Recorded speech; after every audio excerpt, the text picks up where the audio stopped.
I, along with so many of my colleagues, share great compassion for anyone who feels diminishment or discrimination. And I believe that all people should be treated with dignity and respect, and they should be treated equally. This is a constitutional guarantee. And here in the United States, women have fought hard for equal treatment. The Equality Act, as drafted, undermines the fight by putting women in danger and taking away the right of women to feel safe in women-only spaces like domestic violence shelters and prisons. It should be obvious why we don't want men to have open access to women-only shelters, but let's get a few examples on the record.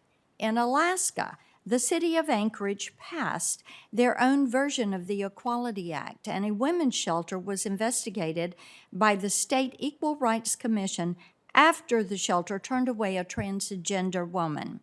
In the end, they were vindicated by a court ruling recognizing their status as a faith-based nonprofit. But imagine how it must have felt for the vulnerable women in that shelter to watch as investigators weaponized these new standards against what should have been a safe haven.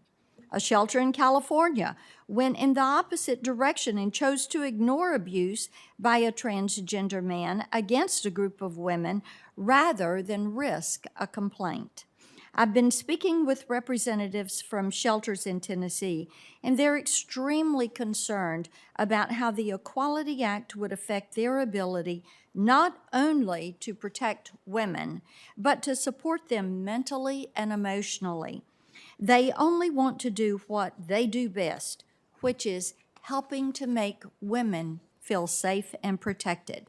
Now, society doesn't look upon incarcerated women with the same sympathy as it does abused women.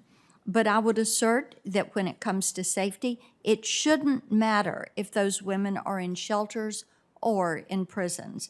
Women serving sentences for crimes they committed should not be put into situations where they cannot escape and made victims to other crimes. Women's safety is fundamental to the fight for women's rights. So why, I would ask my colleagues, would they push so hard for a regressive, repressive piece of legislation that walks back women's rights and endangers women's lives?